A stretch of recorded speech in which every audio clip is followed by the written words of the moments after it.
Najua timu ya taifa iko hapa kwa ajili ya maandalizi kwa ajili ya mashindano ya AFCON, na najitakia kila kitu, mwalimu atawafundisha vizuri kila kitu na tuendelee vizuri.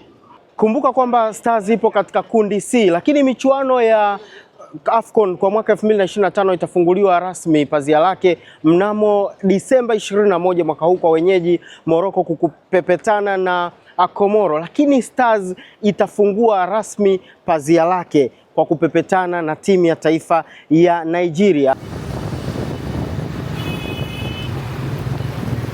Na kwa bahati iliyo njema sana hapa tukiwa katika viwanja vya Jewel hapa Cairo, Misri, nimekutana pia na mashabiki ambao wamekuja kutazama Stars ikiwa katika uwanja wake wa mazoezi hapa. أنا جاي أتفرج. أنا سعيد وفي قمة السعادة إن فرقة شقيقة وفي منتخب قوي يجي عندنا في القاهرة يعسكر قبل بطولة مهمة وبطولة قوية. Yaani mimi nina furaha kubwa sana kabisa kuona timu kubwa kama Tanzania wanakuja hapa nchini kwangu Misri. Unajua sisi tuna furaha kubwa sana kuona timu kama Waarabu wa Afrika wanakujaga kuweka kambi hapa nchini kwetu. Yaani kila kitu, facilities yote zipo kama viwanja, yani kila kitu, stadiums, kila kitu unaona. Kwa hiyo mimi nina furaha kubwa na pia nawakaribisha wote na yani wanaweka kambi kabla kuandalia kwa ajili ya mashindano makubwa kama tunajua AFCON kani. Sisi tunafurahi pia watu wanachagua Misri kama sehemu ya kuweka kambi kwa sababu kama wanasikia nchi yao ya pili. Kwa hiyo kitu hicho kinachotufurahisha sana. We are so happy as Egyptian that we see Taifa Stars come to Egypt to take trainings camp here.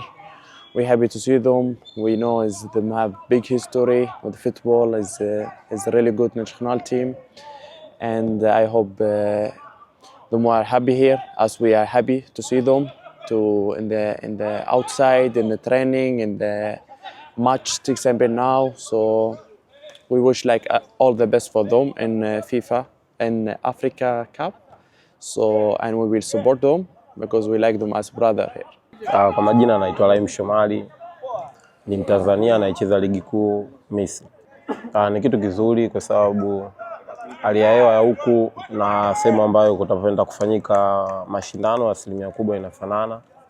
Pia ni sehemu tulivu, kuna viwanja vizuri, sehemu nyingi ya mwalimu kuweza kutoa mbinu zake na wachezaji wakazipata kwa haraka. Kwa hiyo ni sehemu nzuri, naamini wataondoka na kitu kuelekea kwenye mashindano.